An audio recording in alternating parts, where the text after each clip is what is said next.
Good morning students, how are you.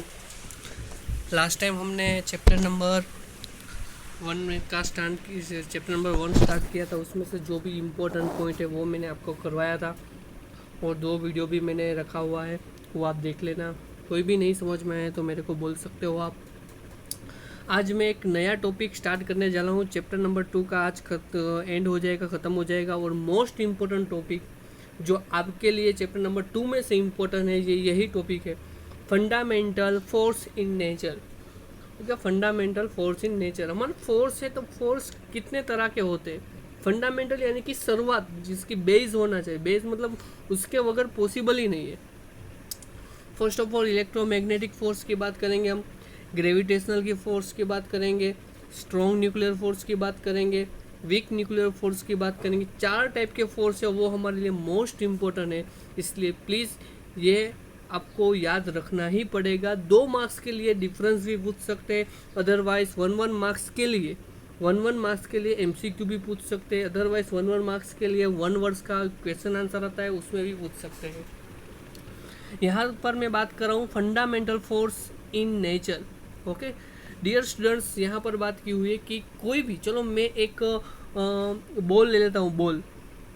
Okay तो ball है तो उसको मैं डाल रहा हूँ। ओके तो मैं apply force to give motion in the ball, यानी कि जैसे ही मैंने फोर्स बॉल के ऊपर फोर्स अप्लाई किया मैंने, ओके तो जैसे ही बॉल जा रहा है तो सरफेस के ऊपर एक टाइम ऐसा आएगा कि वो स्टॉप हो जाए, ट्रैवलिंग करना स्टॉप हो जाएगा, मतलब बंद हो जाएगा। ओके तो वो आगे नहीं जाएगा। तो वो किस तरह हो रहा है कि आपको लग रहा है कि वो सर कैसे आगे कैसे गया। ओके मैंने एक बार डाल दिया, फिर भी वो राउंड करके करके वो आगे गया किस तरह, तो उसको हम बोलेंगे frictional force. Okay frictional force भी बोल सकते हैं। ओके फ्रिक्शन हम बोले, फ्रिक्शन बोलते हैं, तो यहाँ पर फ्रिक्शनल फोर्स अप्लाई होगा। ओके तो वो आप देख रहे हैं तो उसको बोलते हैं फ्रिक्शनल फोर्स। और बाद में हमको वो बॉल उठाने के लिए कोई फोर्स अप्लाई करना पड़ेगा। ओके यानी कि आप देख सकते हो कि यहाँ पर देखो फोर्स की बात की हुई, फोर्स, तो ये फोर्स है क्या। डे टू डे लाइफ में आप कहीं पर भी आप यूज़ कर सकते। डे टू डे लाइफ में हम कहीं पर भी जगह पर फोर्स का तो यूज़ होता ही है। हम घर से स्कूल तक आते हैं, अदरवाइज स्कूल से हम घर तक जाते हैं तभी हम चल रहे हैं, अदरवाइज बाइसिकल में आते हैं, अदरवाइज कोई बाइक में आता है, तो वो रोड और बाइक के जो टायर उसमें भी फ्रिक्शनल फोर्स लगता है तो ही आता है ना, अदरवाइज कोई नहीं। तो ये सब पहले फर्स्ट फोर्स फाइंड करने वाला कौन था, जिसका नाम है आइजैक न्यूटन, जिसका आपको अगर स्टडी किया ही होगा 9th स्टैंडर्ड में। तो वही यही यहाँ पर भी उसका पूरा चैप्टर आएगा, वही हम पढ़ने वाले हैं, पर अभी नहीं, वो बाद में आएगा तभी। Gravitational force, okay universal law of gravitational. Okay ये डिस्कवर किसने किया था, न्यूटन्स ने डिस्कवर किया था। उसी के आगे हमने सभी फोर्स की बात की थी। उसी तरह आप देख सकते हो कि कोई पण, चलो मैं कोई एक स्प्रिंग की बात करूँ, स्प्रिंग। ओके मेरे पास एक स्प्रिंग है, तो स्प्रिंग है तो स्प्रिंग को मैं खींच देता हूँ।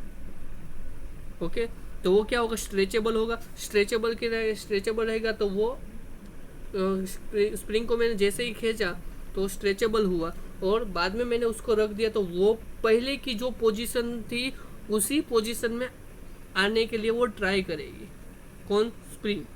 ओके तो उसको भी हम string the force surface the tension the preventing free space of a liquid viscous force and fluid medium. Okay वो मीडियम के ऊपर भी डिपेंडेड है, ऐसा ज़रूर नहीं कि कोई के ऊपर भी डिपेंड है, कोई भी उसके मीडियम के ऊपर भी डिपेंडेड है। ओके तो यहाँ पर उसका फोर्स, उसको फ्रिक्शनल फोर्स भी बिटवीन बोलेंगे। यहाँ पर दूसरा दिया हुआ है, in addition this force in generated because electrical charge and magnetic object. मैंने बोला इलेक्ट्रिकल और मैग्नेट दोनों का कंबाइन होगा तो उसको बोलेंगे हम electromagnetic force. Okay electromagnetic force, otherwise electric and magnetic forces. उसी तरह न्यूक्लियर की बात करेंगे, ओके जिसमें inter atomic and inter molecular force की बात करेंगे। Our example the forces preventing microscopic domain, मतलब माइक्रोस्कोपिक की तरह से वो, मतलब कि वो एग्जाम्पल है। ओके माइक्रोस्कोपिक का उसी तरह हम यहाँ पर भी स्टडी करने वाला 4 फंडामेंटल फोर्सेस की बात की हुई है। फर्स्ट वाला है वो ग्रेविटेशनल फोर्स, मैंने अभी ही बात की। ग्रेविटेशनल फोर्स किसको बोलेंगे? तो gravitational force is universal force. कौन सा है? यूनिवर्सल फोर्स है।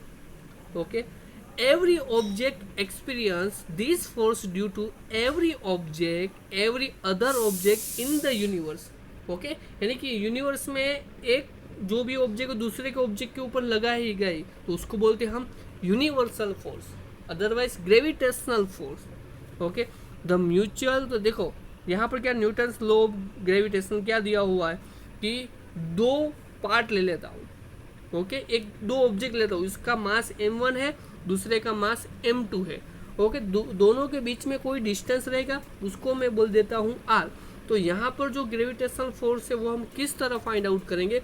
ये ग्रेविटेशनल फोर्स की पूरा का पूरा एक चैप्टर है, वही हम स्टडी करने वाले हैं। पर यहाँ पर एक छोटा सा टॉपिक दिया हुआ है, इसलिए मैं बता रहा हूँ कि चलो ये ग्रेविटेशनल फोर्स है, यूनिवर्सल ग्रेविटेशनल फोर्स से हम किस तरह फाइंड आउट कर सकते हैं कि चलो मेरे पास एक ऑब्जेक्ट है जिसका ऑब्जेक्ट 1 है, उसका मास m1 है, ऑब्जेक्ट 2 है, उसका मास m2 है, उसके बीच का जो डिस्टेंस है वो मेरे पास r है। तो जो भी डिस्टेंस r है, तो ये फोर्स फाइंड आउट करने के लिए तो डायरेक्टली प्रोपोर्शनल टू फोर्स, जो फोर्स है वो दोनों मास का मल्टीप्लाई, देखो समझना, दोनों मास का मल्टीप्लाई यानी कि m1 इंटू m2 और दोनों जो ऑब्जेक्ट दिया उसके बीच का जो डिस्टेंस है वो inversely proportional to the square, यानी कि उसका स्क्वायर पर कहाँ पे रहेगा? रेसिप्रोकल में, मतलब डिवाइडेड में रहेगा। मतलब फॉर्मूला क्या रहेगा?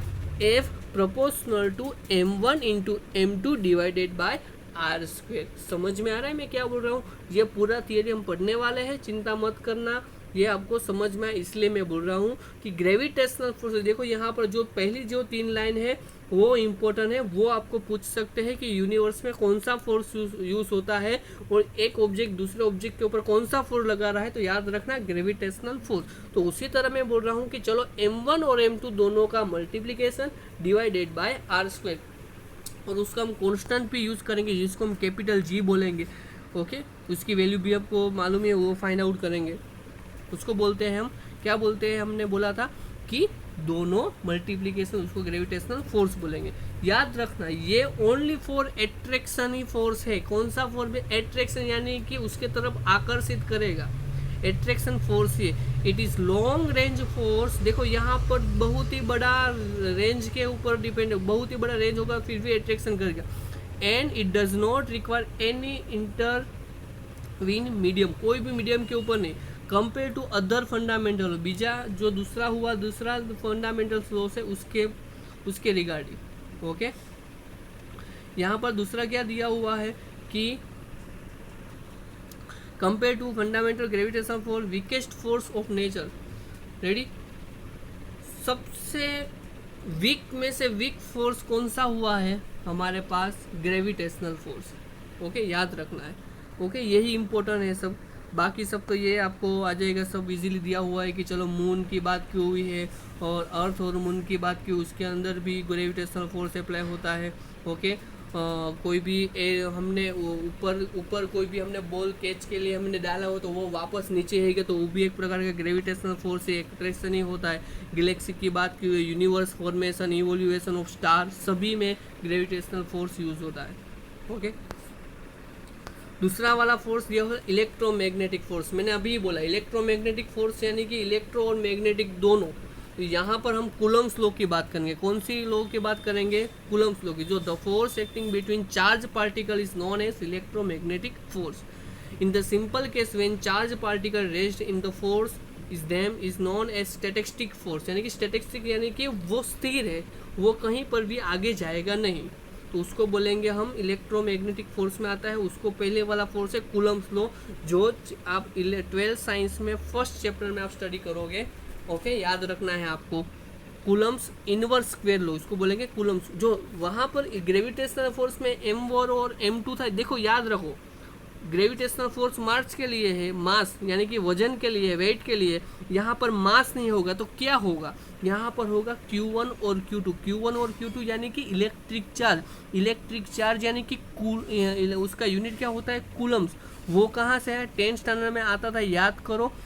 इलेक्ट्रिक चार्ज, चार्ज आपने सुना होगा, तो यहाँ पर दो चार्ज होगी, Q1 और Q2, तो क्या होगा, F proportional to Q1 into Q2 divided by R square. बस वही है, यहाँ पर दो इलेक्ट्रिक चार्ज दिए हुए, यहाँ पर वहाँ पर दो अलग अलग ऑब्जेक्ट दिए थे, उधर M1 और M2 यूज़ किया था मास के बाद। ओके, यहाँ पर भी होगा, देखो यहाँ पर याद रखना है, प्लस प्लस होगा तो रिपल्सन, माइनस माइनस होगा फिर भी रिपल्सन रिपल्सिव, और प्लस माइनस और माइनस प्लस होगा यानी कि एट्रैक्टिव होगा, यानी कि ये फोर्स एट्रैक्शन भी, एट्रैक्टिव भी है और रिपल्सिव भी है, यानी कि आकर्षित भी कर सकता है और नहीं भी आकर्षित कर सकता है। वो यहाँ पर अलग अलग मैग्नेटिक फील्ड की भी बात की हुई है, आप देख सकते हो। ओके,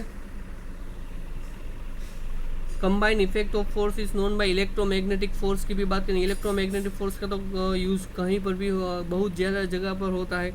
ओके, यहाँ पर देखो, like the gravitational force electromagnetic force is also long range force and does not require any medium, कोई भी मीडियम की जरूरत नहीं है। It is very strongest compare to gravitational force, यानी कि स्ट्रॉन्गेस्ट फोर्स है किसके कंपेरिजन में, ग्रेविटेशनल फोर्स के regarding. The electric force between the two stationary protons 10⁻36 times the gravitational force between them for any given distance. याद रखना, 10⁻36 आपको याद रखना है, उतना ग्रेविटेशनल फोर्स लगता है, मोस्ट इंपॉर्टेंट है, याद रखना। The effect of electromagnetic force seen in the lighting in the sky, यानी कि वो बिजली होती है। ओके, इलेक्ट्रिक बेल में भी यूज़ होता है, आपने देखा ही होगा, चैप्टर स्टैंडर्ड 10th में आया ही था। ओके, अभी बात करूँगा strong nuclear force. Okay, strong nuclear force. Okay, strong nuclear force कहाँ पे होता है, देखो यहाँ पर प्रोटॉन और न्यूट्रॉन की मैं बात करूँगा। ओके, न्यूक्लियस में प्रोटॉन और न्यूट्रॉन्स की बात करूँगा। Proton is positively charge when neutron is chargeless, मतलब न्यूट्रॉन का कोई चार्ज ही नहीं, इलेक्ट्रॉन का माइनस है। ओके, इफ वी थिंक पर Coulomb's law then the repulsive force between the like charge proton और न्यूक्लियस बिकम अनस्टेबल। मैंने बोला प्रोटॉन प्लस प्लस रहेगा तो वो क्या होगा, रिपल्सन ही रहेगा। तो उस तरह आप देख सकते हो कि न्यूक्लियस में प्रोटॉन और न्यूट्रॉन, ओके, वो एक दूसरे के ऊपर एक स्ट्रॉन्ग सा फोर्स लगा रहे हैं। ओके, एक स्ट्रॉन्ग सा फोर्स लगाए, उसको बोलते हैं हम स्ट्रॉन्ग न्यूक्लियर फोर्स। ओके, शब्द में, वर्ड्स में ही दिया हो, न्यूक्लियर यानी कि न्यूट्रॉन का यूज़ होगा। समझ में आ रहा है कि नहीं, प्रोटॉन और न्यूट्रॉन का कंबाइन दोनों फोर्स लगा रहे हैं। तो देखो, देख सकते हो कि प्रोटॉन देखो यहाँ पर दिया हुआ है प्रोटॉन, दूसरा दिया हुआ है न्यूट्रॉन, प्रोटॉन न्यूट्रॉन, उसके बीच में एक ऐसा एक स्ट्रॉन्ग न्यूक्लियर फोर्स लग रहा है।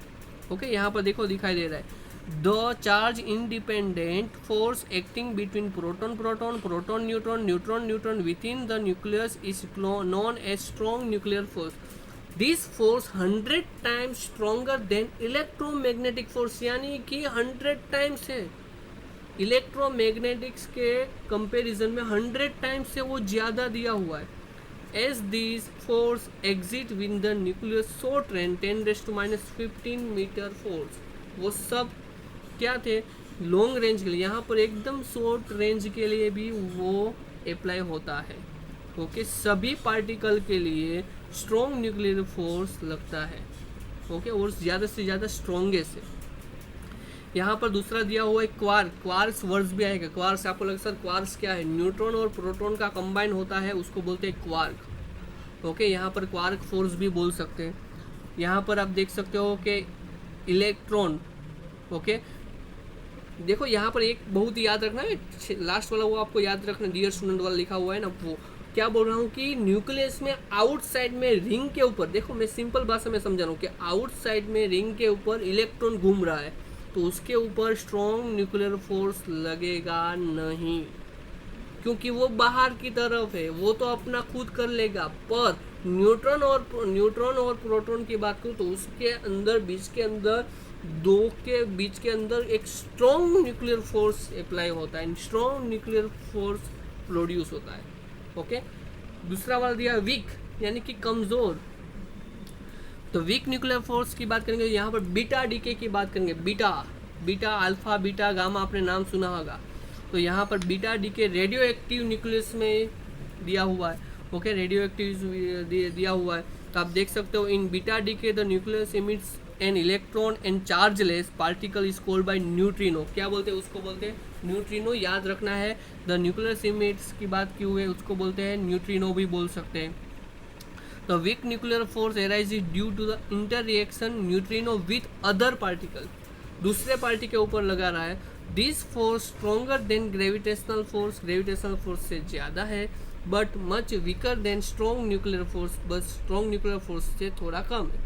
द इलेक्ट्रोमैग्नेटिक फोर्स दोनों के बराबर, क्योंकि the range of weak force is 10⁻⁻15 metre, otherwise 10⁻⁻15 metre के रेंज में ही होता है। ओके, वीक न्यूक्लियर फोर्स की मैंने बात की। बीटा डीके में उसका यूज़ होता है, न्यूक्लियस में से वो प्रोड्यूस होता है। आप देख सकते हो कि यहाँ पर एक टेबल दिया हुआ है, उसमें आपने पूरा कंपैरिजन दिया हुआ है। ग्रेविटेशनल फोर्स 10⁻30 इनफाइनाइट की तरफ रेंज होता है, वेरी शॉर्ट 10⁻²। देखो ऊपर से लेकर नीचे तक आप सबसे ज़्यादा स्ट्रॉन्ग न्यूक्लियर, बाद में इलेक्ट्रोमैग्नेटिक, बाद में वीक न्यूक्लियर, बाद में ग्रेविटेशनल फोर्स। ओके, ये आपको पूरा का पूरा टेबल याद रखना है, और वो आपको डिफरेंस में भी पूछ सकते हैं। यहाँ पर तो आपको मालूम ही होगा पूरा ये कि कहाँ से क्यों किया, किसने फाइंड आउट किया था, ये पूरा दिया हुआ है आपके। ओके, अभी नेचर ऑफ फिजिकल लॉ की बात करेंगे। नेचर ऑफ फिजिकल लॉ, उसमें law of conservation of total energy है, वो कभी भी यूनिवर्स ओनली कांस्टेंट ही रहेगी। ओके, वो कन्वर्ट हो सकती है, वो प्रोड्यूस भी नहीं हो सकती है और डिस्ट्रॉयड भी नहीं हो सकती है। वो उसको बोलते हैं conservation of energy. Conservation of charge में भी उस तरह ही है। During the any process taking the place any electrically isolate system, okay, the algebraic sum of charges remains constant, यानी कि जो भी हमको भी, चलो आप एक आइसोलेट करो, आइसोलेट सिस्टम यानी कि कोई अंदर नहीं जाए कोई बाहर नहीं, पर अंदर के अंदर ही हम अप्लाई करेंगे तो उसका जो भी एडिशन करेंगे वो कौन से कैसा रहेगा? कांस्टेंट रहेगा। यानी कि जितना प्लस रहेगा उतना ही सामने माइनस रहेगा, तो उसका वैल्यू क्या हो जाएगा? कांस्टेंट। उसी तरह देखते हैं law of conservation of linear momentum. यहाँ पर देख सकते हो कि result of external force on a system is zero. बाहर का जो भी फोर्स रहेगा कैसा रहेगा? जीरो रहेगा, पर total linear momentum of the remains constant. Okay, उसी तरह आप देखते हो मोमेंट है, एंगुलर मोमेंटम। तो यहाँ पर क्या है? टॉर्क दिया हुआ है। टॉर्क फोर्स आपके वन टाइप ऑफ फोर्स ही है टॉर्क का मीनिंग, और वो हमको पूरा स्टडी करेंगे तभी हम देखेंगे। आप देख सकते हो कि टॉर्क है वो रिजल्टेंट फोर्स एक्सटर्नल जीरो रहेगा फोर्स, पर total angular momentum system remains constant रहेगा। ये चारों भी याद रखने हैं आपको, वो भी इम्पोर्टेंट है। ओके, इस तरह ये चैप्टर कंप्लीट हो गया। फिर भी कोई डाउट रहेगा तो मेरे को बोलना। ओके, आज मैं यहाँ तक रखता हूँ, नेक्स्ट टाइम हम आगे बढ़ेंगे। Thank you.